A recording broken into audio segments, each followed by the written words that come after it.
Allez, on attaque. Parashat Shoftim pour la Refoua Shema du Rav Eliyahu ben Fradi. Étoile bat Mesaouda, Mesaouda bat Myriam. Zivu Gagoun Vetor de Jinvat, étoile de Rivka bat Mesaouda. Et pour Banim Zecharim de Yitzhak ben Mordechai, Shimon ben Yitzhak et Yosef ben Eliyahu. Bezrat Hashem. Et la Parnasatova de Lionel Binyamin ben Nicole. Oui. Mon père a fait Refoua Shema. Refoua Shema de Daniel Hanoun ben Hana. J'ai mon oncle aussi. Allez-y, de toute façon, ça c'est coûte rien de les dire, hein, c'est que de la bracha. Jackie Mordechai, Ben Myriam. Et Ruth, Bat Fortuné. Et les Louis Nishmat. Votre papa en fait? Mais c'est pas ça, Skara, c'est la Bama. Ah, d'accord. Okay. Skara, c'est le 17 d'accord. donc j'ai le temps de vous la On a un peu de temps. Ouais. Et le Zivouk pour tous les célibataires. Amen, amen, amen, amen, amen. Voilà. Amen. J'ai dit ceux que je connaissais et les autres ils sont inclus aussi. Batsheva, Batfrecha. Batsheva, Batfrecha, Bezrat Hashem. Amen. Allez, go. Alors, on va voir une halakha qui est connue, qui contredit un peu tout le... Vous savez, il y a un mouvement qui s'appelle les Karaïtes. Karaïtes, c'est ceux qui acceptent la Torah écrite, mais qui n'acceptent pas la Torah orale. La Torah nous dit pourtant, c'est un pasouk, hein, là je lis les psukim de la Torah écrite, qui palé mimicha davar la mishpat, quand une chose compliquée apparaîtra devant toi concernant la loi, ben dam les dames, ben din les din, ben nega la nega, que ce soit concernant des choses qui sont en rapport avec le sang, donc on va parler d'un meurtre ou quelque chose comme ça, entre deux styles de jugement, entre les blessures, divrei rivot bisharecha, des choses qui sont amenées à la querelle dans ta ville. Vekamta valita la makom asharifra Hashem lokecha, bon, tu iras à l'endroit qu'Hachem aura choisi, c'est là-bas qu'était institué le Sanhedrin. On va t'aller à Kohanim à Léviim, vers la chauffette, tu iras vers les Kohanim, les Léviim, ou les juges, pour statuer de quel est le din, quelle est la halakha. Hachaïe bayam même qu'il y aura en ce temps-là. Ces mots-là sont très précieux parce qu'on ne doit pas nécessairement s'appuyer sur les rabbins d'avant, il faut toujours écouter les rabbins de maintenant. Ça ne veut pas dire que ce qui a été dit avant est faux, mais ça veut dire que les chachamim qui nous sont de notre génération, on en avait un peu parlé en plus, généralement le rav de notre génération il est affilié avec nous, mais en tout cas les rabbinim de notre génération vont savoir nous aiguiller en fonction de la situation actuelle, tandis que les rabbinim d'avant parlaient de leur situation, parfois ce n'était pas toujours adapté à ce qui se passe. Par exemple, les rabbinim d'avant n'ont jamais parlé de l'interdit de l'électricité de Shabbat, là où nos rabbinim ont statué, donc on ne peut pas écouter les rabbinim d'avant sur des choses qui n'existaient pas avant. Par contre, on s'appuiera sur ce qu'ils ont dit pour extrapoler et élargir l'idée et trouver la halakha aujourd'hui. Et devar amishpat, vedarashta vegidou lecha, et devar amishpat. Donc tu t'enquéreras, ils te diront quelle est la loi. On va continuer. Veasita alpia davar, asher egidou lecha. Tu devras faire comme ils t'ont dit. Mina makom haou, asher yifra Hashem, de l'endroit qu'Hachem aura choisi. Veshamarta la asot, et tu garderas pour faire kechol asher yorucha, comme tout ce qu'ils t'enseigneront. Al-Pia Torah Asher Yerucha, d'après la parole de la Torah qu'ils t'enseigneront, Ve'al Mishpat Hashem Rulecha, et d'après la loi qu'ils te diront, tu agiras. Lo tasur mina davar Asher Yagudulecha Yamin Usmol. Tu ne t'écartes ni à gauche ni à droite de ce qu'ils t'ont dit. Ça ancre bien, je le répète, c'est des psukim écrits dans la Torah, faisant que toutes les paroles des sages sont une injonction de Dieu. Dieu a demandé que tu écoutes Kechol, je dis bien le pasouk, Kechol Asher Yocha, tout ce qu'ils te diront, tout ce qu'ils t'enseigneront. Ça veut dire que Akadosh Baruch Hu a donné aux sages le pouvoir de statuer. Mais des fois c'est paradoxal ce qu'ils disent. Alors c'est toujours paradoxal, je ne te vise pas à toi, mais c'est toujours paradoxal quand tu manques d'informations. Mais quand tu as l'information, quand tu as étudié, il y a toujours une raison. Il n'y a aucune loi qui n'a pas de raison.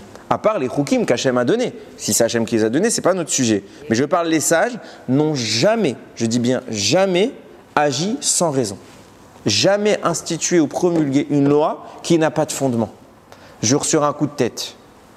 Il y a beaucoup en marloquette et tout. Marloquette, ça ne veut pas dire que c'est un coup de tête, ça veut dire justement il y a une raison qui fait que je suis d'accord avec toi ou pas d'accord avec toi, donc il y a bien une raison.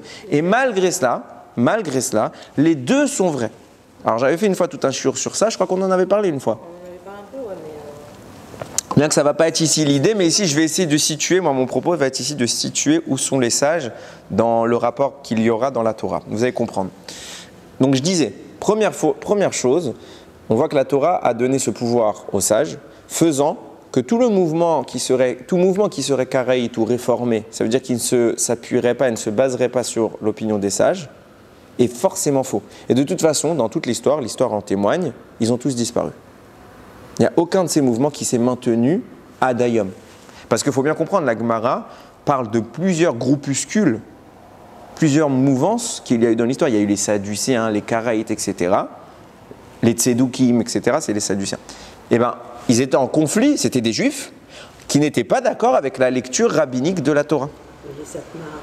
Non, mais ça c'est pas la même chose. Ouais. Ça c'est une chassidoute.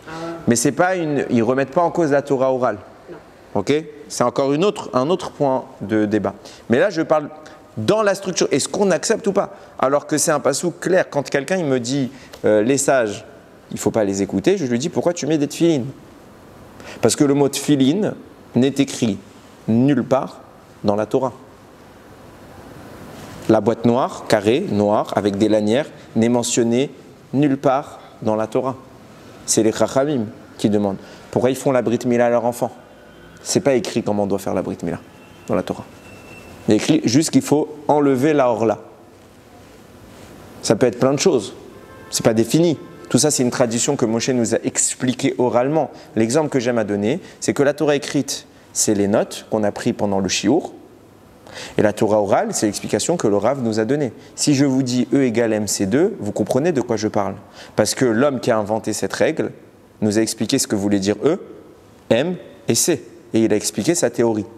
Donc une fois que vous avez entendu ce que signifiaient ces lettres, vous n'avez pas besoin de réécrire énergie égale à masse fois célérité au carré. Vous écrivez E égale MC2. Parce que l'oral vient compléter l'écrit. C'est la dimension qu'il y a entre la Torah écrite, qui est la note, qui donne les informations de base primaires qu'on a besoin de mémoriser et d'avoir comme fondement, et la Torah orale qui vient nous éclaircir. Tu sais, quand Hachem il a dit ça, on parle de tel élément qui est relié à tel passage de la Torah, et tout ça va nous faire un cheminement qui va se compléter. L'un est l'âme, l'autre est le corps. Ok? Maintenant, regardez cette formulation, et Rashi va dire quelque chose de surprenant pour dire à quel point, dans le sens premier, on va aller plus dans le sens plus profond, mais à quel point c'est vital d'accorder la confiance au Chachamim. Rashi dira, quand le passouk nous dit « tu ne t'égareras pas ni à gauche ni à droite », Rashi dit « même s'ils te disent que la gauche est la droite et que la droite est la gauche, tu devras les écouter ». Et après Rashi continue, et a fortiori, s'ils te disent que la droite est la droite et que la gauche est la gauche, alors ouais, tu devras évidemment les écouter. Je m'arrête là. Comment? C'est les moutons en fait. Il y a une différence entre les moutons, ok, et le fait d'écouter les sages. Ça veut bien dire que quand les Chachamim viennent et t'expliquent quelque chose et que tu n'es pas à même de le comprendre, tu dois avoir une confiance en la personne qui connaît. De même que, je le dis clairement sur nous tous, médicalement parlant, on est tous des moutons.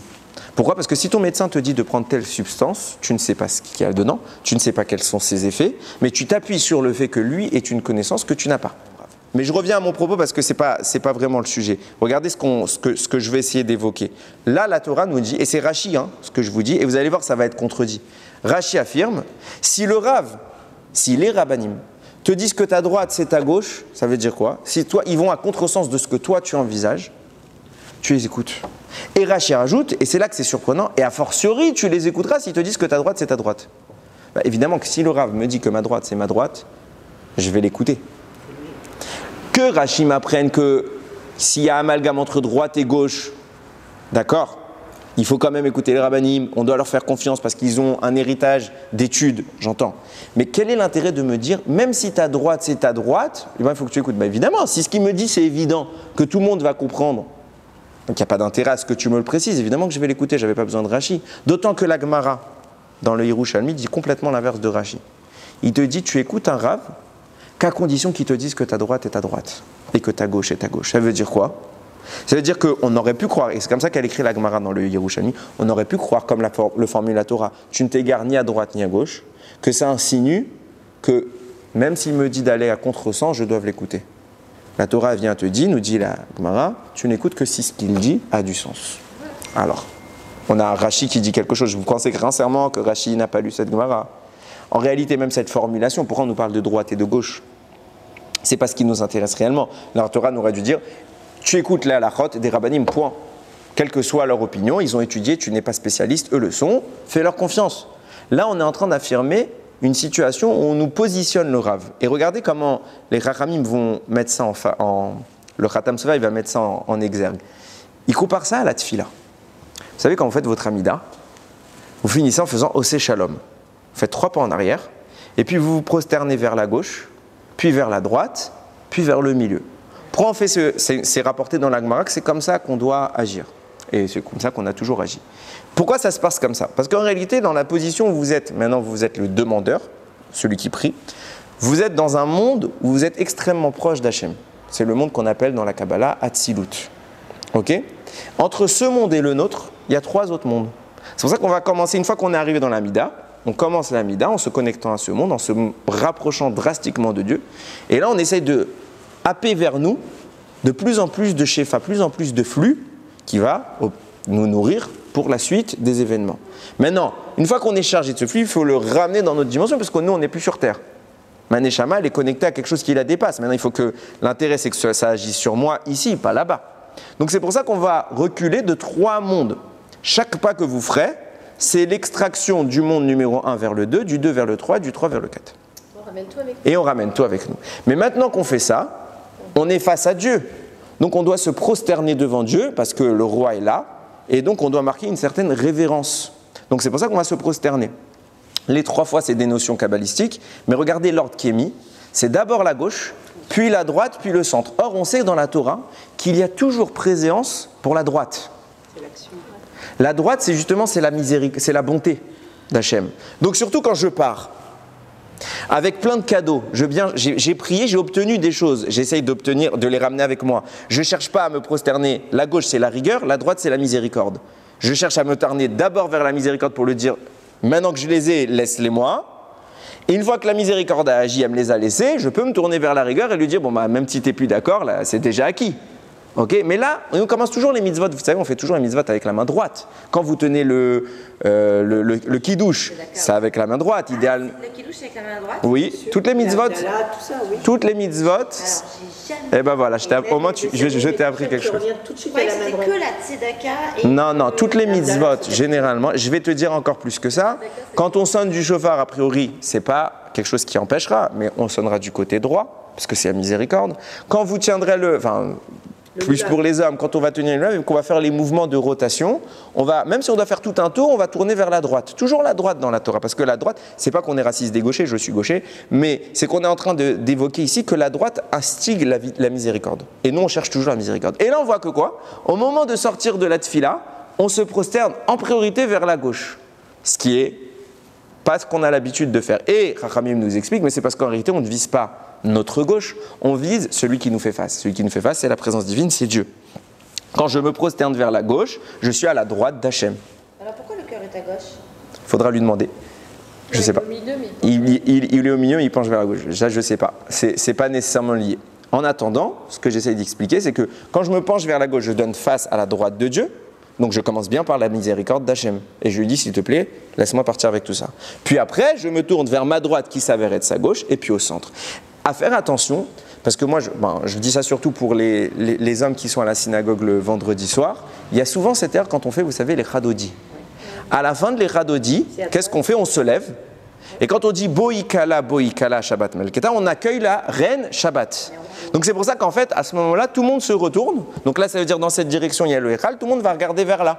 Parce que la reine arrive par cet endroit-là. Donc on se tourne. Et en fait, les gens, quand ils vont faire Boïkala, on se prosterne des deux côtés, comme on le fait pour l'Amida, ils vont garder le même ordre que la Amida, sauf ce qu'il ne faut pas faire. Pourquoi? Parce qu'en réalité, cette fois, on est en parallèle avec Hachem. Quand je donne face et qu'Hachem est là, et bien donc, sa droite c'est ma gauche, sa gauche c'est ma droite. Par contre, quand je me mets parallèle à Hachem, on est aligné, sa droite c'est ma droite, et ma gauche c'est sa gauche. Donc quand à ce moment-là je fais Boïkala, je dois commencer cette fois vers la droite, et après vers la gauche. Même chose pour casser Shalom. Au C'est Shalom, on commence par la gauche, droite devant, et quand on est à l'Echad de Dieu, on est en position inverse, on reste à droite, on doit toujours viser la droite de Dieu, et pas la nôtre. Ok? Pourquoi c'est intéressant de mentionner cette idée-là? Parce que regardez, en réalité, c'est exactement ce qui est en train de se passer. Nous dit le Khatam Sofer, il y a 2 dimensions chez le tzaddik. Il y a le tzaddik qui est face à Dieu, c'est un tzaddik normal. et il y a le tzaddik qui porte la Shekhinah. Ça, c'est le tzaddik parfait, qui est une dimension qui supplante la précédente. C'est le tzaddik parfait, c'est-à-dire qu'il ne connaît pas la faute. Quand on est un tzaddik, entre guillemets, normal, alors, quand on va parler de Dieu, on est obligé d'aller à l'opposé de ce que nous sommes parce que nous sommes face à Hachem. Donc quand je veux caractériser un élément divin, alors je suis en transversal, en diagonale. Il y a toujours cet échange, ce croisement qui se fait. Et à cette dimension-là, le tzaddik qui est à l'opposé, pour concevoir la réalité divine, il est obligé de s'opposer à ce qu'il est. Là où le tzaddik parfait, le tzaddik gamour, il est le support de la Shekhinah, au point où lui, il est transparent, il reflète Dieu parfaitement, et lui, quand il parle de droite, c'est droite de Dieu, et quand il parle de sa gauche, c'est la gauche de Dieu. Là où le tzaddik, entre guillemets, normal, qui fait des fautes, qui est encore dans ce monde, ne peut pas arriver à ce niveau-là. Lui, pour arriver à la droite d'Hachem, il est obligé de passer par sa gauche. Parce qu'il n'arrive pas encore à refléter parfaitement. Et comme on est dans le monde du sheker, c'est quoi le sheker? Le mensonge. Le mensonge, c'est une inversion des réalités. Et c'est les mêmes lettres que Kesher, le lien. Ça veut dire quoi? Ça veut dire que le lien qu'on a avec Hachem, quand je prends le lien qui aurait dû être parallèle, je l'ai inversé, j'ai inversé les lettres du Kesher et ça m'a donné le Sheker. Ça veut dire qu'on a une sorte de croisement qui s'opère, nous forçant parfois à aller ailleurs de notre conception. Et c'est ce qui se passe pour nous, le commun des mortels, quand le Chacham va nous dire quelque chose et qu'il va nous dire « la droite c'est ma gauche ». En réalité, c'est parce que lui, parfois, il peut être parallèle à Dieu, alors que nous sommes en face. Et lorsqu'on nous sommes en face, nous avons une perception qui n'est pas la même que la réalité absolue. Et c'est humain, c'est matériel. Le monde matériel vient brider notre capacité à percevoir Dieu, à comprendre Dieu et à s'aligner avec ce qu'il attend. C'est pour ça qu'on nous dit dans Pirkei Avot, fais de sa volonté ta volonté pour qu'il fasse de sa volonté la tienne. Ça veut dire quoi? Ça veut dire qu'en réalité, au préalable, je dois d'abord me connecter, échanger ma nature pour la mettre face à face avec celle d'Hachem. Et lorsque je suis maintenant je suis plus face à face, je suis parallèle à Hachem, alors ma volonté va refléter parfaitement la sienne, et donc sa volonté est devenue ma volonté. On s'est complètement affilié à lui. Et regardez jusqu'où les choses vont se profiler, parce qu'en réalité, ça va amener à une sorte d'ambiguïté dans le rapport qu'on a avec la Torah. Regardez bien. Le Sfat Emet, un grand commentateur de la Chassidoute, pose une question qui est simple. Il dit, Moshe rapporte, on le sait, il a été recevoir la Torah. Il est resté combien de temps dans le ciel? 40 jours. Puis on va faire le veau d'or, il va remonter 40 jours pour qu'on se fasse pardonner. Puis on va obtenir le pardon, il va remonter 40 jours pour recevoir la Torah. Le Sfat Emet pose une question qui est toute simple en apparence. Il dit, je comprends que la première fois, Moshe Rabbeinu doivent rester 40 jours pour recevoir les louchot. Pourquoi? Parce que ce n'est pas tant les louchot qui mettent du temps à être écrites. Non, c'est que Moshe doit apprendre ce qu'elles contiennent, doit apprendre comment enseigner. Quoi enseigner? Il faut qu'il apprenne la Torah. Il part de zéro et il apprend la Torah pendant 40 jours et il avait comme maître Hachem. Donc Moshe doit passer un certain temps d'études. On n'apprend pas, on ne s'improvise pas comme ça, Moshe Rabbeinu. Donc la connaissance de Moshe va être téléchargée pendant 40 jours. Ça, j'entends. Quand il redescend sur terre, il casse les louchot et qu'il va remonter ensuite pour les récupérer une nouvelle fois. Ça va dû durer un jour. Monte, Hachem écrit. Non, Moshe les a construites, les deuxièmes tables. Les premières tables ont été forgées et sculptées et écrites par Hachem, gravées par Hachem. Les deuxièmes ont été forgées par Moshe, sculptées par Moshe et gravées par Dieu.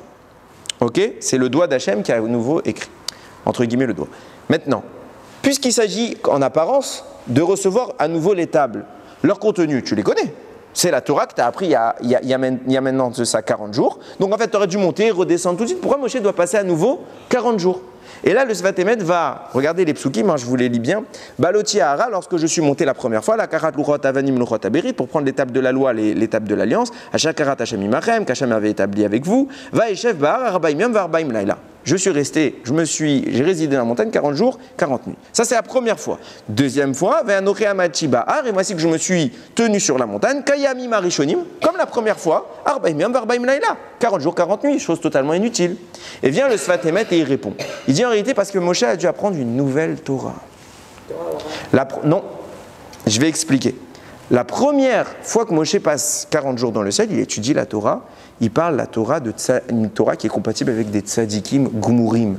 Pourquoi? Parce qu'au moment du don de la Torah, la faute a été effacée de ce monde. Les Bnei Israël ont tout réparé. Ils étaient au niveau d'Adam Arishon avant qu'ils ne mangent le fruit. Donc il est dans une Torah de tzadikim gumurim. Ça, il l'a appris. Moshe reçoit une Torah où la faute n'est plus compatible. Il redescend et la faute est revenue dans le monde. Tout est cassé. Quand on a refait le veau d'or, on a réinstitué la faute d'Adam Arishon. Et on repart à zéro. Et là, Moshe Rabbeinu se retrouve avec une Torah de gens qui n'ont pas fauté. Et il est face à des gens qui ont fauté, tout est cassé. Donc il doit remonter dans le ciel pour apprendre comment fonctionne la Torah dans une dimension où la faute existe. Et ça, il ne sait pas. Donc Hachem reprend 40 jours avec lui pour lui expliquer. Et regardez la nuance qui se produit dans la formulation. Et regardez bien que les mots ont un sens. La première fois que Moshe parle de recevoir la Torah, les 40 premiers jours, il y a écrit « Va Eshev Ba'ar ». On a dit « J'ai résidé dans la montagne ». Mais Eshev, le langage, c'est rester assis. Littéralement, je me suis assis. Et pourquoi c'est important de le noter? Parce que la deuxième fois que c'est écrit, il n'y a plus écrit « Va Eshev Anochi Amadchi ». Je me suis tenu. L'aramot, c'est se tenir debout. La Hamida, c'est quand nous sommes debout. Donc ça veut dire que les premières tables ont été reçues. Et Moshe parle en disant une position assise. J'étais assis sur la montagne. Et j'ai reçu la première fois la Torah. Et la deuxième fois que je reçois à nouveau les tables, Amadchi, je me suis tenu, debout. Alors, on pourrait se dire, bon, c'est anodin. Mais non, puisque cette Torah, c'est la parole d'Hachem. Donc ça a du sens. Surtout que c'est deux mots qui sont complètement l'opposé l'un de l'autre. Soit je suis assis, soit je suis debout. Et là, on voit que Moshe vient insister sur cette nuance pour nous témoigner qu'il y a un rapport. Écoutez bien pourquoi ça prend du sens. La Gemara rapporte que depuis Moshe jusqu'à Rabban Gamliel, tout le monde étudiait debout. Jusqu'à ce que la génération après Rabban Gamliel soit faible. Et les gens se sont permis de s'asseoir pour étudier. Ça veut dire que personne n'étudiait assis avant. On étudiait toujours debout parce que c'était Kavod à Torah. Et c'est pour ça qu'on dit que quand Rabban Gamliel est mort, le Kavod à Torah a disparu de ce monde. Ça veut dire qu'on a perdu une dimension. C'était tragique que les gens se mettent à s'asseoir. Là, on est assis, on fait shiur de Torah. Alors qu'à l'époque, ça n'existait pas. Tout le monde était debout. Le Ravi parle, les élèves sont debout pour recevoir l'enseignement du Rav. Comme ici, ça s'est passé au moment où Hachem parlait et Moshe va anochi amadeti, je me tenais. Par ailleurs, on voit que quoi? Il y a une sorte de contradiction qui s'installe. Parce que quoi? Si on part du principe que Moshe a reçu la première fois la Torah en position assise, c'était une Torah de l'absence de faute, qui semble se profiler comme une meilleure dimension que celle où il y a la faute. Donc, quelle est la bonne position? C'est celle d'être assis. Première fois, Moshe reçoit la Torah, il est assis, ce qui semble caractériser l'état optimal. Deuxième fois, Moshe reçoit la Torah, il est debout, et là on parle d'une Torah de la faute. Donc on est dans un état second, moins important, moins noble. Or, on vient de dire quoi? C'est une honte qu'à une époque, c'est une faiblesse qu'au final on est fini par s'asseoir. On devrait dû dire l'inverse, on aurait dû avant étudier assis, puisque c'était une Torah plus haute, et quand on a faibli, on aurait dû commencer à se lever. C'est pas ce qui s'est passé. Regardez la subtilité qui va se mettre en avant. Comme ça, la Gemara rapporte, peut-être que vous avez déjà entendu ce débat, et là tu vas me dire encore une fois, les barbus ne sont pas d'accord, mais tu vas voir qu'au final ils sont toujours d'accord. Vient la Gemara dans Masechet Brachot, et elle dit, c'est Rabbi Chia bar Abba qui écrit ça, au nom de Rabbi Yochanan. Tout ce que les prophètes ont un jour parlé du monde futur, il ne s'agit que de la récompense des Baalei Tshuva, des gens qui se sont repentis, qui ont fauté, qui se sont égarés, qui sont revenus vers Akadosh Baruch Hu. Tout ce que la prophétie, toutes les prophéties contient, ça c'est pour les Baalei Tshuva. Mais pour le tzaddik Gamour, qui n'a jamais fauté, aucun œil n'a pu voir la récompense. Cette position nous affirme que quoi? Un repenti est inférieur à un homme ou une femme qui n'a jamais fauté. Vient tout de suite la Gemara et dit ce qui semble être en désaccord avec Rabbi Abahu. Que Rabbi Abahu il a écrit Makom sheba Baalei Tshuva omdim, tzadikim gumurim enam omdim. L'endroit où se tient le repenti, les justes parfaits qui n'ont pas fauté ne se tiennent pas. Traduisons. Là où se tient le Baal Tshuva, le tzaddik parfait n'a pas sa place. Il y a moins de mesure. Parce que quoi? Rami me dit, bah oui, c'est facile. L'exemple que j'aime bien donner. C'est un exemple, ne me sautez pas dessus si vous n'êtes pas d'accord. Mais je dis tout le temps comme ça, c'est quoi le plus difficile? De s'arrêter de fumer ou de ne jamais fumer? On est d'accord. Ah, bah bon, on est d'accord. J'ai eu peur que vous ne soyez pas d'accord avec moi. Pourquoi? Parce que moi, personnellement, j'ai jamais fumé. Moi, j'ai jamais fumé de ma vie. C'est très facile pour moi. j'ai même pas d'attraction vers ça. Mais quelqu'un qui a l'habitude, qui a la nicotine ancrée en lui, il a un désir, il a une addiction, c'est très difficile de s'en séparer. Donc quand on a goûté à quelque chose, c'est plus difficile de s'en séparer que quand on n'y a jamais goûté. Donc quand le Baal Tchouva qui a goûté à la faute, et convenons bien des choses, la faute nous paraît agréable, sinon on ne faudrait pas. Nous, on est des Baal Tchouva, on est quoi là? Alors on va définir, on va essayer de définir. Mais la faute, en attendant, on ne la fait pas si on la trouve pas agréable. Manger pas cachère doit sans doute être très agréable. Je ne parle pas des bienfaits ou pas bienfaits, ça doit être bon. Très bien, on est d'accord. Allumer la lumière Shabbat, c'est plus facile que de ne pas l'allumer. Prendre la voiture Shabbat, c'est plus facile. Hein?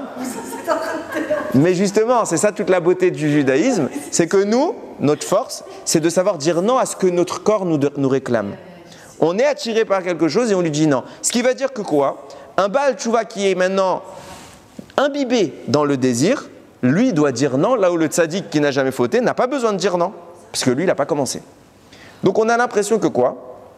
On a deux textes ici, deux rabbanim qui semblent s'opposer. Un qui dit que le Baal Tchouva est inférieur au tzaddik gamour, donc le repenti est inférieur au juste parfait. Un autre qui dit exactement l'inverse et qui nous dit le juste parfait est inférieur au repenti. Qui a raison? La Gemara nous dira, comme toujours, Akol divrei Elokim chaim. Toutes sont les paroles du Dieu vivant. Les deux ont raison. Et on va essayer de... Il a les chamaïs finalement. Les deux. Non, ça c'est la rigueur et la miséricorde. Oui, d'accord, mais ils vont à la...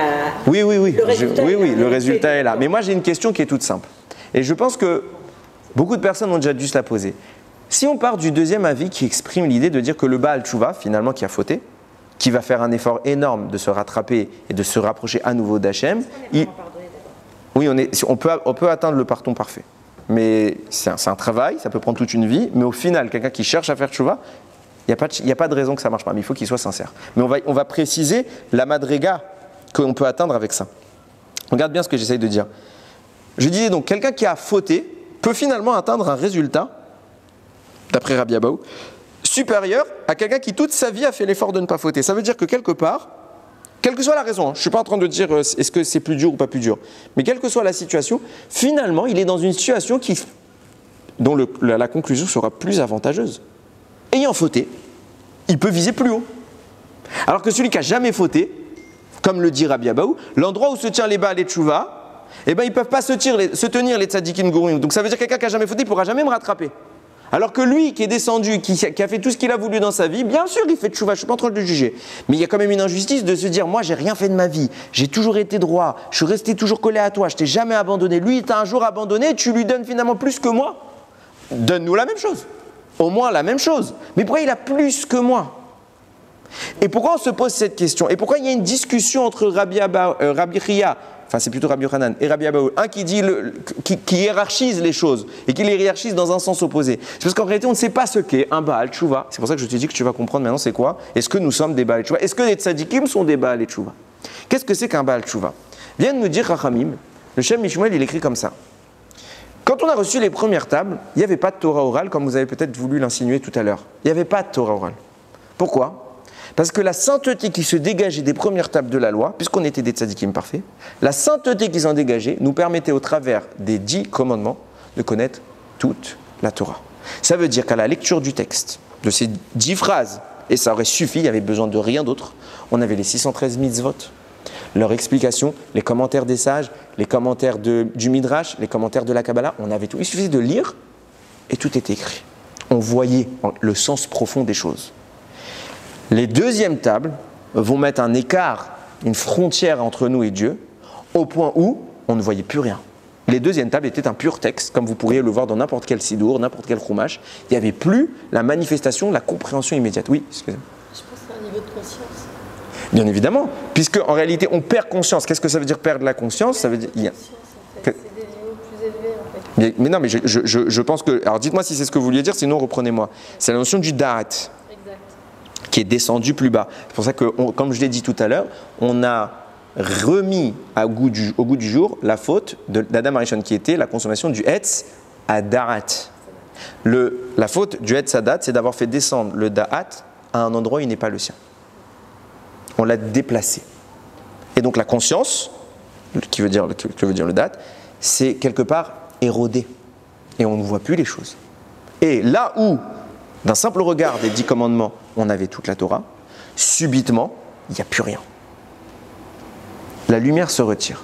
Vient un commentateur qui s'appelle le Pri Tzadik, et il dit, mais il y a une différence fondamentale et étrange entre les premières et les deuxièmes tables. Le mot Tov n'est pas écrit une seule fois dans les premières, là où il est présent dans les deuxièmes. Plus que cela, que vous comptez le nombre de lettres de chacune des tables, les deuxièmes tables ont précisément 17 lettres en plus, valeur numérique du mot Tov. Pourquoi on sait ce qu'il y avait écrit sur les premières tables? Oui, on les a. Première table, c'est ce qui est... Non, mais c'est pas pour autant que Moshe ne nous les a pas écrites après, le texte, puisque Hachem a dicté la Torah. Et il nous a dit, première table, leur contenu c'est dans Parashat Yitro, donc Anochi Hachem Elokecha, Sherotzeticha Meretz Mitzrayim, etc. Et Parashat Vaetranan, qu'on a lu il n'y a pas longtemps, on relit 10 commandements et c'est pas le même texte. Première version, deuxième version. On l'a clairement, c'est Hachem qui l'a redicté à Moshe, donc ça, on a pu l'écrire. Mais sa lumière, on n'a pas pu la refléter. Ça, c'est une différence. Mais dans le texte, vous comptez 17 lettres en trop dans la deuxième par rapport à la première. Valeur numérique mot qui correspond à la valeur numérique 17, c'est bien le mot Tov. C'est invraisemblable. Les deuxièmes sont moins bonnes que les premières. Et pourtant, elles expriment le Tov. Pourquoi? Parce que 17, c'est également la valeur numérique du mot Chet, la faute. Qu'est-ce qui s'est passé? Jusqu'à maintenant, les premières tables, elles étaient tellement pures, tellement raffinées, tellement hautes, que tout le monde voyait qu'elles étaient Tovot. Le Tov, on le voit. Tovot, bonne. Tout le monde voyait que le bien de ces tables. D'accord? Mais en attendant, l'idée du bien qui émanait de ces tables était physiquement palpable. Là où dans les deuxièmes, Hachem vient nous dire, sache qu'en réalité, c'est les mêmes tables. Et le même bien est présent dans l'une et dans l'autre. Il était palpable parce qu'ils avaient le niveau. Parce qu'on voyait la lumière qui en... Voilà, c'est-à-dire que nous, on était assez haut pour toucher cette Gdusha. Maintenant, et c'est exactement ce qui se passe, puisqu'il y a eu le Chet, la faute, qu'est-ce qu'Akadosh Baruch Hu vient nous exprimer? Justement, il y a 17, valeur numérique du mot Chet, c'est 17. Et Hachem vient te dire, mais t'inquiète pas, le mot Chet, je te force à te rappeler qu'il est Tov. Ça veut dire quoi? C'est pas parce qu'aujourd'hui tu as fauté, que tu vois plus cette lumière, que ce que je suis en train de te donner, c'est moins bon que ce que je t'avais donné préalablement. C'est simplement toi qui aujourd'hui as le mot Chet qui te bloque. Mais le Tov est toujours là. Le Tov est toujours présent. Et c'est tellement intéressant à noter que Chachamim vont s'intéresser que sur le Tov et pas sur le Chet quand ils vont parler. Ils vont compter, quand ils vont faire le compte, ils vont compter 17, c'est Tov. Ils ne vont pas dire c'est Chet. Pourquoi? Parce qu'en réalité, ce qu'on est en train d'expliquer ici, c'est une notion qui est très connue du Midrash. Quand Dieu a créé le monde, à la fin, il y a écrit Vayar Elokim et kol asher asa veine tov meod. Dieu a vu tout ce qu'il a fait et c'était très bien. Viens le Midrash nous dire qu'est-ce qui est très bien? Le Yetzer Hara. Qu'est-ce qu'Akadosh Baruch Hu a qualifié de très bien? C'est le Yetzer Hara. Pourquoi? Parce que le Yetzer Hara est le vecteur. Non, on n'en peut pas, c'est notre meilleur ami, il faut bien écouter. C'est le Yetzer Hara qui a créé les choses. Pourquoi? Parce que si il n'y avait pas de Yetzer Hara, il n'y a pas de mission. Et quel est le but du Yetzer Hara? C'est de perdre. Le but du Yetzer Hara, c'est de perdre. Et grâce à cette victoire-là qu'on aura, le mot Chet, qui est une faute, on peut le transformer en quelque chose de Tov. C'est quoi un Baal Tshuva? C'est pas quelqu'un qui a fauté, qui a nécessairement arrêté de fauter. Un Baal Tshuva, c'est celui qui revient, qui prend l'élément négatif et parvient à en faire quelque chose de positif, signifiant que même un homme ou une femme qui n'a pas fauté peut avoir cette dimension, parce qu'en réalité, c'est de transformer le Ra vers le Tov. Et c'est le but de toute la création du monde. C'est pour ça qu'Hachem il a dit Veine Tov Meod. Il y a quelque chose que j'ai créé qui est extrêmement bien. C'est quoi Tov Meod? Le mot Meod, c'est les mêmes lettres que Adam. C'est quoi la quintessence de l'humain? C'est de prendre ce Yetzer Hara et de prouver au monde qu'on peut en faire quelque chose de Tov. Parce que la quintessence de l'humain, c'est cette transformation, c'est cette affirmation que tout est lié à Kadosh Baruch Hu et le mal n'existe pas. On est concerné par le Yetzer Hara qui est à notre niveau. Ça veut dire quoi? Prenons quelqu'un, Chas v'Shalom, c'est un machal, qui vient d'une famille, qui est juif, mais qui vient d'une famille qui lui a jamais dit qu'est-ce que c'était qu'être juif. Il fait rien. Rien. Pour lui, le fait de manger kasher, de faire Shabbat, de dire du Lashon Hara, c'est pas mal. Parce qu'on lui a jamais dit que c'est mal. Pour lui, les valeurs humaines, ce sera sa base. Voler, c'est mal. Tuer, c'est mal. C'est là que se situe son Yetzer Hara. Mais le reste, pour lui, c'est même pas un Yetzer Hara. Là où le tzaddik, qui a été élevé dans la rigueur, dans la connaissance de Dieu, le moindre petit écart, pour lui, c'est un Yetzer Hara. Donc ça veut dire quoi? Ça veut dire que la personne qui est née dans une famille, on ignorait Dieu. Il ne peut pas être jugé sur les choses qu'il ignore. Il ne sait pas c'est quoi la shonara, il ne sait pas c'est quoi kashrut. Il va être jugé sur ça. Là intervient le libre arbitre. Le libre arbitre est ce qui va nous définir notre potentiel d'évolution. À savoir que quand moi je suis au niveau X, mon but c'est d'arriver à X plus 1. Ce n'est pas de finir le texte. C'est d'arriver à X plus 1. Quand je serai à 1, je verrai 2. Et subitement, on va voir un Yetzerera apparaître qu'on n'a jamais vu avant. Pourquoi? C'est pas qu'avant je ne faisais pas cette Avera. Je la faisais, mais pour moi, ce n'était même pas sourd. En réalité, il y a ce qu'on appelle une sensibilité au mal qui va se peaufiner avec le temps. Plus tu te raffines, plus il y a des choses qui ne te dérangeaient pas, qui d'un coup, tu vas trouver ça choquant. Tu vas trouver ça, mais comment on peut faire un truc pareil? Alors qu'en réalité, dans ton enfance, tu étais la personne peut-être qui le faisait régulièrement. Mais c'est simplement que tu as grandi vers Hachem, tu t'es peaufiné, raffiné, au point où d'un coup, tu commences à regarder les choses d'un autre œil. Et de te dire que finalement, ce que nous on pensait étant normal, c'était mal. On ne voyait même pas le mal. C'est exactement ce qui se passe avec les Bnei Israël. En vérité, ils ont toute la Torah devant eux, mais ils ne la voient plus. Ils n'ont plus cette sensibilité. Et l'objectif, c'est de recréer cette sensibilité faisant que une personne qui, avec les plus grandes ta'avot du monde, les plus grands désirs physiques de ce monde, peut subitement ne même plus être concernée par ses désirs et revenir vers la droiture. Prenez Rabbi Akiva, qui a 40 ans, s'est mis à étudier la Torah, il faisait rien, il détestait les rabbanim. Et il est devenu rabbi. Oui, il voulait les mordre, c'est écrit comme ça. Il voulait les mordre jusqu'à qu'il est devenu Rabbi Akiva, au point où il est devenu le rabbin, la référence rabbinique de tous. Cette transformation, c'est quelque chose qui est parti du mal et qu'on a transformé finalement en bien. C'est ça la définition d'Abal Tshuva. C'est pas nécessairement quelqu'un qui ne faute pas, qui faute et qui vient juste se repentir. La grandeur du vrai Baal Tshuva, c'est celui qui prend un élément négatif et qui en fait quelque chose de bon. Au point où son Yetzer Hara devient quelque part une monture que lui chevauche. Et il n'est pas chevauché par son Yetzer Hara. C'est pas le rôle qui s'inverse. C'est lui le cavalier et il en fait ce qu'il veut. Le Yetzer Hara va le tenter, va lui amener de la matérialité, lui il va en faire de la spiritualité. Le Yetzer Hara va lui présenter le mal, il va réussir à trouver le bien à l'intérieur et à l'extraire. Et regardez, c'est tellement concret. Quand la première fois, je vous ai expliqué, on a reçu la Torah, Moshe est en position assise. Deuxième fois, Moshe reçoit une position qui est debout. C'est quoi la différence finalement entre les deux? C'est que les Ramim vont dire que dans la tchouva, il y a deux dimensions. Il y a la tchouva mi'ira, par crainte, j'ai peur qu'Hachem me punisse après 120 ans, ou même maintenant, chas v'shalom. Et il y a la tchouva par amour. C'est pas que j'ai peur de rien en fait, mais je l'aime trop pour faire quelque chose qui sort de sa volonté. C'est pas pareil. Conséquence de quoi? Nous dit la Gemara. Quelqu'un qui fait tchouva par crainte, alors ses fautes volontaires, on les considérera comme étant involontaires, il n'a pas fait exprès. C'est déjà pas mal. Par contre, quelqu'un qui fait tchouva par amour, ses fautes deviennent des mérites. Des mérites. Ça veut dire que là où il y avait le mal, c'est devenu quelque chose de bien. Ça veut dire qu'il est dans la possibilité de l'humain de changer tout son passé. Vous vous rendez compte ce que veut dire le mot tchouva? Ça veut dire la capacité à remonter dans le temps. Littéralement. Tchouva, ça vient du mot lachouv, revenir. Revenir où? Revenir sur un acte qui est passé. Tu peux changer ce que tu as fait? On croit que non. Hachem affirme que si. Il est possible que quelqu'un ait fait une avéra, il fasse tchouva et à la place, en lieu et place du mal qu'il a créé, s'inscrive le bien. Alors, voilà, Ouais. là, vous me donnez des cas un peu simples. Ouais. C'est-à-dire, on fait plus. Maintenant, par exemple, quelqu'un qui fait tchouva sur un domaine. Très bien. Exemple, la Tsiout pendant un certain nombre d'années. D'accord. Et puis après, finalement, il lâche le domaine. Très bien. Est-ce que ces années, d'abord, est-ce que ces années d'abord où il a fait tchouva, elles lui sont quand même comptées? Bien évidemment. Mais alors, est-ce qu'en temps réel, s'il a fait par amour, est-ce que ça a effacé C'est devenu des mérites. Non, ça n'a pas effacé, c'est devenu des mitzvot. les fautes? Par contre, à la seconde où la personne s'est reculée, Ouais. eh ben on repart à zéro.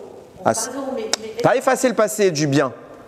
Le bien est fait. Il a fait du bien, il a fait du bien. Maintenant, à partir de maintenant, chaque fois que la personne ne sera pas tsnoua, ce sera une faute nouvelle. Et il ne reprend pas depuis le début toutes les fautes qu'il a fait. Faut pas exagérer, on a fait l'effort. Une fois que j'ai fait du bien, j'ai fait du bien. Par contre, il existe l'inverse de la tchouva. Puisqu'on peut retourner dans le passé et effacer le mal, sachez qu'on peut retourner dans le passé et effacer le bien. regretter quand Kola Kavod. C'est ce qu'on dit tous les soirs dans la fila de Harvit. Ve'aser à Satan milefanenu ou me'acharenu. Et on demande à Hachem, retire le Satan de devant nous et de derrière nous. De devant moi, c'est pour ce qui arrive, ne me fais pas fauter. Mais pourquoi derrière moi? C'est fini. Réponse, si quelqu'un regrette une mitzvah, elle est annulée. Ce qui vous explique pourquoi Abraham n'a pas voulu pleurer quand Sarah est morte, parce qu'il ne voulait pas dire au monde, je regrette d'avoir fait la Akedat Yitzhak. Abraham n'a pas voulu pleurer, il a diminué son pleur. Humainement, il a pleuré. Il écrit Velivkota avec un petit kaf, pour dire qu'il a à peine. Pour montrer au monde, c'est pas parce que ma femme est morte que je regrette ce que j'ai fait. Ma femme est morte, elle est morte et j'en suis triste. Mais la mitzvah qu'Akadosh Baruch Hu m'a demandé de faire, je la maintiens. Sinon, il aurait pu la perdre.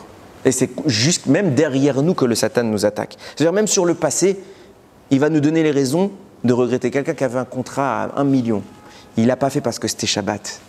Il n'a pas vu qu'on lui a envoyé le mail, il avait éteint son ordinateur. Et subitement, il regrette d'avoir fait Shabbat. Il dit à Motsei Shabbat, il allume l'ordinateur et dit j'ai loupé le contrat. Il n'a pas vu. Oui, mais il n'a pas regretté. Maintenant, si j'avais su, j'aurais allumé. C'est ça que non, mais je suis en train d'inventer un cas. Si la personne ne regrette pas, alors son Shabbat, il est Shabbat. Mais si Chas V'Shalom, elle regrette parce qu'elle se dit j'aurais pu avoir le million, alors il a annulé tout le mérite de son Shabbat. Il ne faut jamais regretter une mitzvah. Mais regardez, on va poursuivre parce qu'il faut avancer. La première fois de toute l'histoire où la notion d'être assise est apparue, c'était quand? La première fois que le mot lachevet, enfin le verbe, a été écrit dans la Torah, c'est quand? Sur moi dans Ève. Pas loin, un tout petit peu après, Shabbat. C'est à Shabbat. Lorsque la Torah vient nous dire Vaïchal Elokim Bayom Hashevi, mais l'Arto Asher Asa, Hashem a cessé tous ses travaux, Vaïshbot Bayom Hashevi. Il s'est assis, il s'est arrêté, Vaïshbot, c'est le mot lachevet, il s'est assis. Qu'est-ce que c'est que la dimension que Moshe Rabbeinu a reçue au premier matin de Torah, celle des tzadikim gmurim? C'est une dimension qui ressemble à celle du Shabbat. Que le Shabbat est appelé Me'aen Haolam Haba. C'est un semblant du monde futur. Un monde dans lequel la faute est retirée. Il n'y a pas de faute. Ça ne veut pas dire que Shabbat, on ne faute pas. Ça veut dire qu'on peut accéder à la dimension de l'absence de faute. Ça, c'est la puissance du Shabbat. C'est la Gdusha à l'état pur. Qu'est-ce qu'un tzadik gamour qu'on va reprocher finalement? On va dire le tzadik gamour, il peut être soit inférieur, soit supérieur au Baal Tshuva. Tout est fini quand on remet les choses en exergue. À savoir, il y a deux types de Baal et Tshuva. Il y a le Baal Tshuva qui fait par crainte.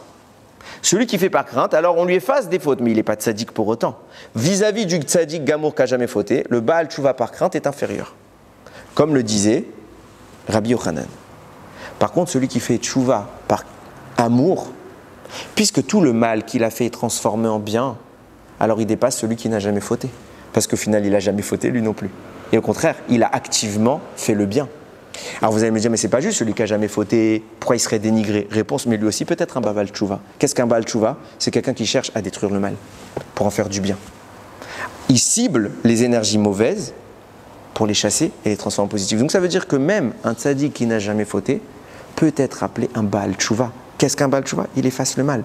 Et à ce moment-là, une fois qu'il a accédé à ce niveau du Baal Tshuva parfait, il entre dans les dimensions qu'on appelle le Shabbat. Et puisqu'il est dans le Shabbat, la faute ne l'atteint plus. C'est exactement ce qu'ont vécu les Bnei Israël lorsqu'ils étaient au moment de Matan Torah. Matan Torah numéro 1, les Bnei Israël sont dans un état de perfection. Il n'y a pas de faute. Ils n'ont rien à se reprocher. Donc ils sont dans les dimensions shabbatiques de la Torah.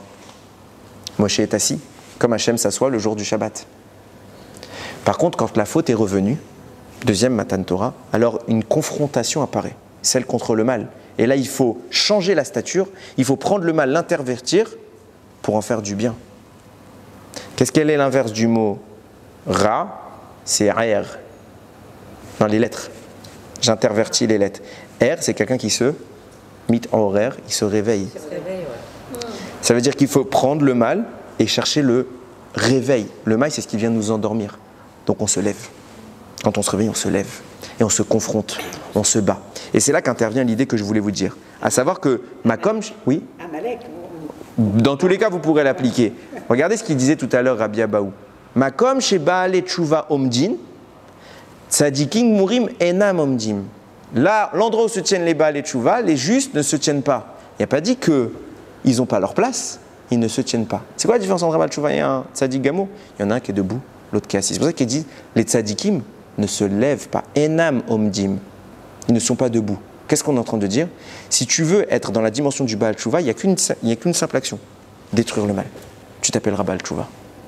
Et comme le Baal Tshuva, c'est celui qui se lève contre le mal, celui qui est tzaddik, qui n'a jamais fauté, mais qui reste assis contre le mal, ça veut dire quoi? Ça veut dire qu'il cherche simplement à bonifier le bien qu'il a déjà, en faisant fi du mal, il restera tzaddik gamour. Mais il ne sera pas Baal Tshuva. Et le Baal Tshuva peut aller plus loin, parce que lui, il est en train de détruire toute la notion négative pour arriver au Shabbat. Regardez ce qu'il écrit, le Ismar Moshe, pour vous montrer de quoi on parle. Atem reitem, c'est écrit quand Moshe Rabbeinu, quand Hachem a parlé au Ham Israël pour donner la Torah, il a dit, vous avez vu, Asher Asitim et les Mitzrayim, ce que j'ai fait en Égypte, aux Égyptiens, Vaïsa etrem al-katfen esharim ma vie etrem elai. Je vous ai porté sur les ailes des aigles et je vous ai amené vers moi. Il apporte ici une notion intéressante. Il dit en fonction des tzadikim qu'on a parlé, il y a deux catégories dans le tzadik. Et forcément, je l'ai expliqué tout à l'heure, il y a le tzadik qui est face à Hachem, il y a le tzadik qui est un support pour Akadosh Baruch Hu. Où est leur place, Bashamaim? Ou même sur terre. Et il dit c'est simple. Il y en a un qui est à l'extérieur, l'autre qui est à l'intérieur. Ça veut dire quoi? De façon imagée, dans la maison d'Hachem, il y en a un qui ne peut pas rentrer. Il est tzaddik, il est en face, mais il n'entre pas. Il y a celui qui fait partie de la maison d'Akadosh Baruch Hu. Et ce n'est pas la même dimension. Quelle est la subtilité qui sépare les deux? Il écrit le maître, c'est la crainte qu'on a au moment de l'étude de la Torah. Et je vais vous caractériser ça dans un exemple qui est très simple. Il pose une question. Il dit, comment vous expliquez qu'au moment où on a traversé la mer, on finit, il y a eu des miracles. On chante, on est heureux. Asia Shir Moshe, on est content. Pourtant, les miracles de Matan Torah ont outrepassé ceux de la mer. Et on n'a pas chanté. On a reçu la Torah, on a vu Dieu, on a entendu Dieu. Comment ça se manifeste? Comment? C'est quoi quand il dit on a vu Dieu? Alors, voir Dieu est impossible, c'est une expression que j'ai voulu dire, mais on l'a entendu, ça c'est clair. Et donc tout le monde l'a entendu? Tous les Bnei Israël présents, même ceux qui n'étaient pas présents, ont entendu Dieu. Ah, même le monde entier a entendu? Non, les Bnei Israël. Ah, que les Les Neshamot même à venir étaient présentes à Matan Torah pour recevoir la Torah, parce que c'est quelque chose qui quelque part va s'inscrire au plus profond de notre ADN spirituel. Notre Neshama connaît la voix d'Hachem. C'est étrange que pendant 3 jours, ils étaient dans une torpeur avant d'avoir la... Mais exactement ça, c'est ça la réponse. Vous l'avez dit, c'est exactement la réponse que je vais dire. À savoir que, pourquoi on ne chante pas après Matan Torah? Parce que le tzaddik qui est à l'extérieur, c'est quoi la différence avec le tzaddik qui est à l'intérieur? Quand le roi arrive, ceux qui sont à distance vont faire la louange du roi. Ils vont chanter en liasse, ils vont célébrer les victoires, ils vont être joyeux. Mais quand vous êtes dans la chambre avec le roi, cette attitude, cette allégresse, cette légèreté, elle est plus compatible. C'est la crainte qui s'installe. Quand on est sorti d'Égypte, on a traversé la mer, on était extrêmement proche d'Hachem déjà, mais on était quand même très loin de lui.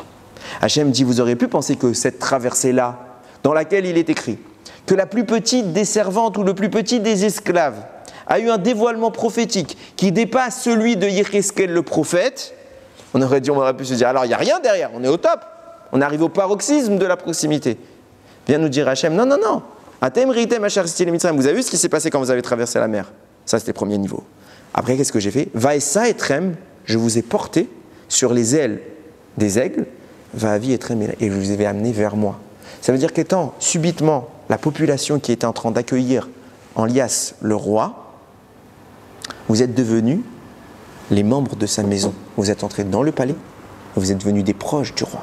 Et quand vous êtes dans la maison du roi, Matan Torah, Dieu parle, tout le monde se tait. Quand le roi prend la parole, le silence s'installe. Cette proximité-là, de l'intérieur et de l'extérieur, est celle qu'ont connue les Bnei Israël au moment de Matan Torah. Et regardez bien la caractérisation des deux tables de la loi, enfin des deux Matan Torah qu'on va vivre. Première fois qu'on a reçu Matan Torah, c'était un quel jour? Vous savez? C'était un Shabbat. La Gemara le dit, Chazak, c'était un Shabbat. Deuxième fois qu'on a reçu Matan Torah, c'était quand? Kippour, qui lui aussi est un Shabbat.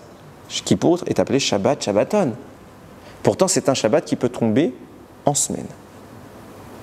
Shabbat, c'est la notion de l'arrêt. La notion où, après avoir reçu la Torah, qu'est-ce qu'on fait les Bnei Israël? Regardez, c'est exactement le cheminement que j'essaie d'expliquer depuis tout à l'heure. On est sorti d'Égypte, on était au 49e degré d'impureté. On a transformé ce 49e degré d'impureté en 49e porte de la sagesse. On a interverti l'épaule. Le mal est devenu quelque chose de bien.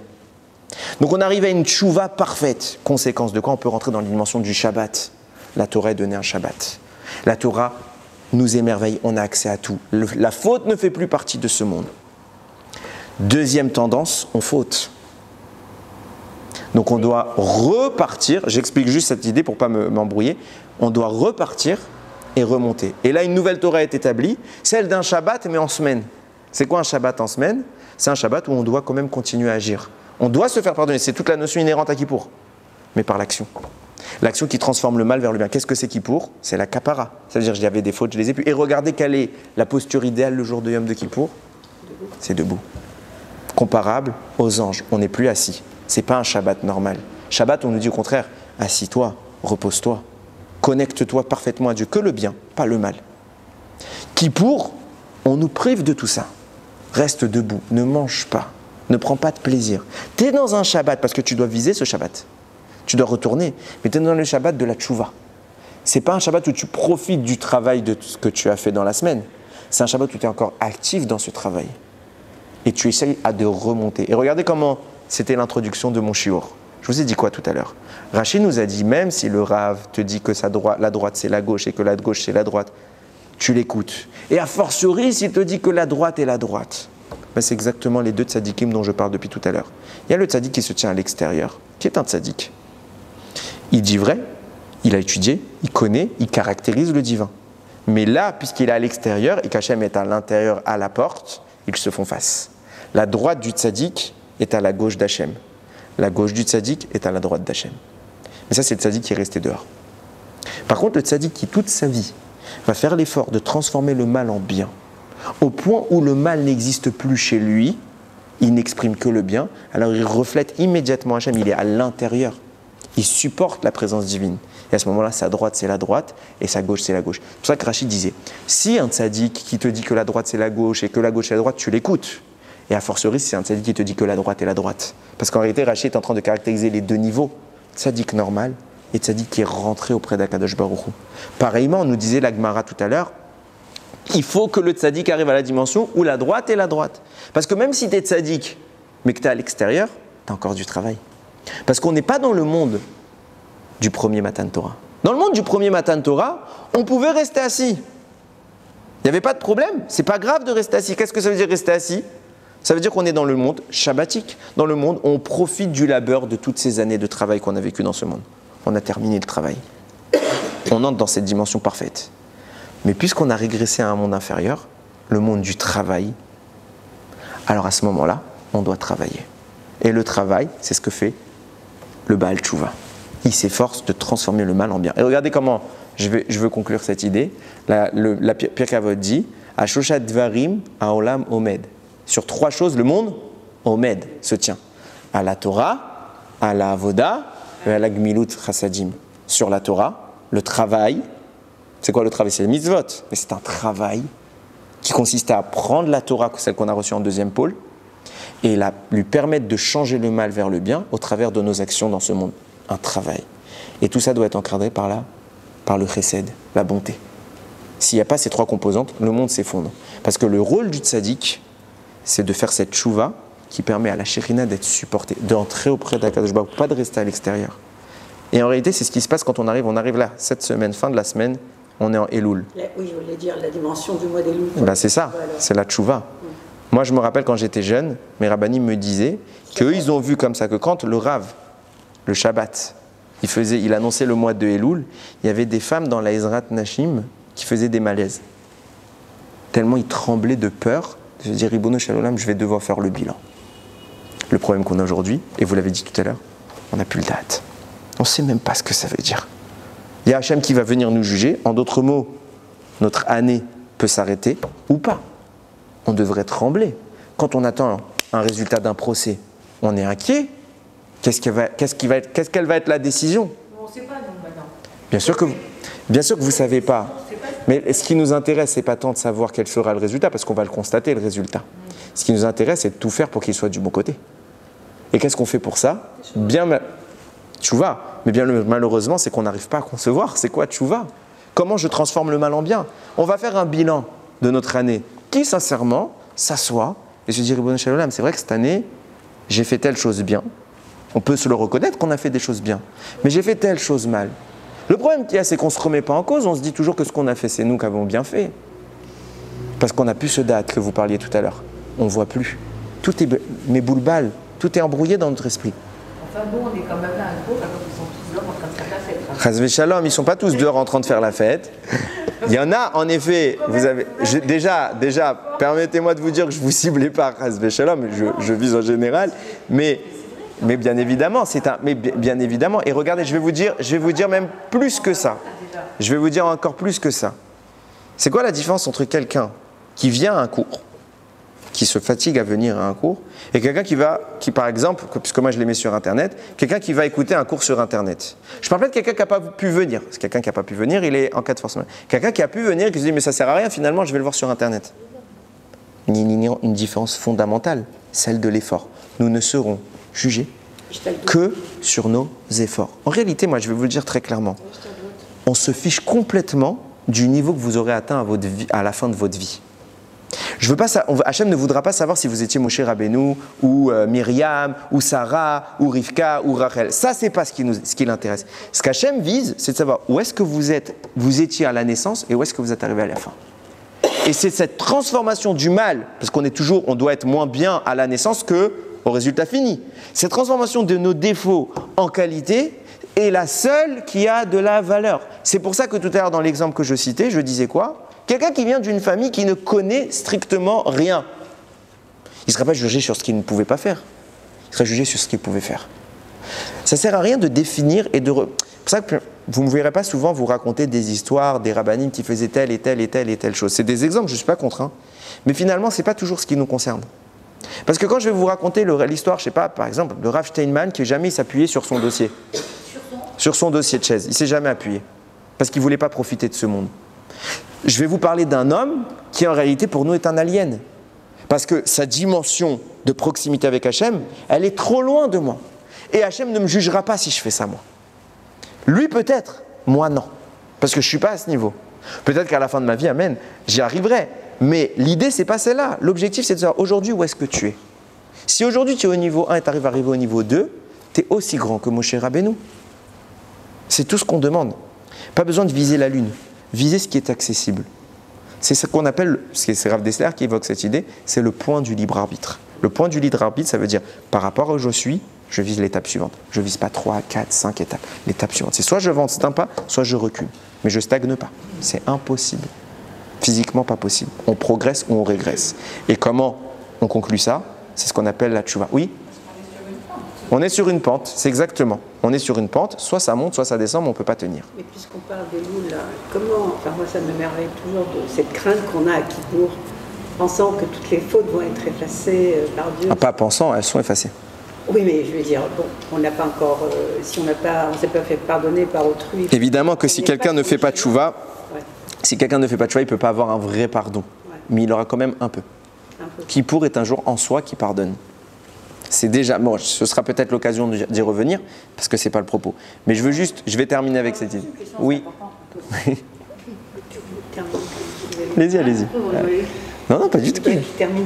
Non, c'est pas grave, allez-y, posez votre question. La question que je me pose, c'est que puisque toutes les fautes, elles sont effacées à Kippour, de l'année qui précède. À ce moment-là, celui qui est jugé après longue vie, il est jugé que sur la dernière année. Alors attention, il y a des fautes que Kippour peut pardonner, il y a d'autres fautes que Kippour ne pourra pas pardonner. J'ai bien dit que le Kippour a une capacité réparatrice. On ne peut pas nécessairement tout réparer. Okay. Deuxièmement, Kippour est une arme qu'on peut utiliser pour amplifier, pour accélérer notre tchouva et notre kapara. Mais si on ne s'en sert pas, on ne s'en sert pas. Il y aura donc, puisque cette arme est présente, elle est environnementale, on va dire, alors il y aura un peu de pardon. Mais il n'y aura pas tout. Parce qu'évidemment, je vais vous dire, peut-être même parfois plus que ça, quand vous lisez ce texte où vous dites pardon à Akadosh Baruch Hu, est-ce que vous pensez à chaque fois où vous l'avez transgressé ce texte? C'est physiquement déjà pas possible, mais la question, ça va être celle de la sincérité que vous y mêlez. Si vous y mêlez une vraie sincérité, des larmes, on pleure, alors oui, ça a de la valeur. Et si vous prenez l'engagement immédiat, comme le dit le Rambam, c'est la halakha de la tchouva, de ne plus jamais refaire et que vous ne refaites pas. À ce moment-là, si à ce moment-là, précis Hachem dit la valeur qu'il y met, la sincérité qu'il y met dans cet acte est parfaite, au point où, si tout de suite je lui reproposais de fauter, il ne refauterait pas, sa faute est effacée. Mais si elle n'est que partielle, alors elle est que partiellement effacée. C'est pourquoi les slichot sont là pour... Les slichot, c'est une préparation. On commence à se mettre en selle. Rosh Hashanah, normalement, devrait nous faire trembler bien plus que Kippour. Pourquoi? Parce que Rosh Hashanah, c'est le vrai jugement. Kippour, c'est quand il nous pardonne et quand il revient sur son jugement. Ceux qui ont eu félicitations du jury, il n'y a pas de problème. Les autres, donc la majorité des gens qui ne sont pas des tzadikim parfaits, et je m'inclus en tête de liste, nous, on doit passer une deuxième étape. Et c'est dans cette deuxième étape, Hachem est plus enclin au pardon. C'est Kippour. C'est ça la valeur de Kippour. C'est un moment où Hachem dit « Salarti », je pardonne. Comment on pardonne? Il faut transformer le mal, le ra, en un éveil. R, je me réveille. Il y a un moment où il faut se réveiller. Il faut prendre conscience, récupérer notre da'at. Comment on récupère notre da'at? En cherchant Hachem. On ne peut pas se contenter toute notre vie, et c'est ce que je voulais te dire tout à l'heure que j'ai failli oublier. Si le Rav il dit n'importe quoi, moi je ne comprends pas, des fois ça a l'air bizarre. A priori, le Rav, c'est un monsieur qui a passé 10, 20, 30, 40 années d'études. Toute la journée. Donc il sait de quoi il parle. Je ne parle pas d'un fou, hein. Il sait de quoi il parle. Où il est le problème? Qui n'a pas de date, lui ou nous? Bah, c'est nous. Notre travail, c'est qu'une fois que le Rav m'a donné une information, je cherche à la comprendre. Je ne suis pas tout de suite à même. Et c'est pour ça qu'au début, la droite va me paraître la gauche. Mais quand je prends le temps de découvrir de quoi il parlait, d'un coup je dis, c'est pas si bête. Et je vais te dire même mieux que ça, il se peut que certains rabbinim vont te donner une autorisation que d'autres ne te donneraient pas. C'est pour ça qu'il faut avoir ton Rav, parce que ton Rav sait de quoi il parle pour toi. Comme je l'avais dit plusieurs fois, chaque mot spirituel, M-A-U-X, les mots spirituels, a un traitement qui correspond à une personne, mais qui n'est pas généralisable. C'est pour ça que c'est difficile. C'est pour ça on doit avoir un Rav. Hachem ne t'envoie pas. Tu n'aimeras pas ton Rav s'il n'est pas fait pour toi. Tu ne... J'en aime plein, moi. Non, c'est pas grave. Mais il faut choisir dans la halakha. Il ne faut pas dire je vais voir un. Je choisis un Rav dans la halakha. Celui-là, il est fait pour moi. Et lui, il va t'orienter parce que lui, il va commencer à te connaître, savoir ce qui est bon pour toi.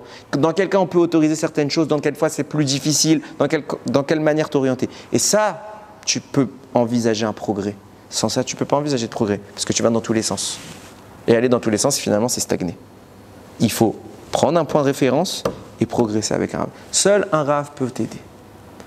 Tassez les Rav, fais-toi un Rav et sors du safek, sors du doute. Si tu n'as pas de Rav fixe, tu n'auras que des doutes, parce que lui, il va te dire blanc, l'autre, il va te dire noir, alors un doute de plus. Sors du doute. Et pour cela, avec cela, tu transformes le Ra en Tov. Hier, attends qu'on arrive, Bezrat Hashem, au Slichot, au mois de Elul, à Rosh Hashanah et à Kippour, etc., qu'on ait fait ce travail. Je vous promets, c'est un travail qui est très difficile, mais qui en vaut sincèrement la peine. Quand on trouve Akadosh Baruch Hu, on ne peut plus s'en détacher. Baruch Adonai Leolam, Amen ve Amen.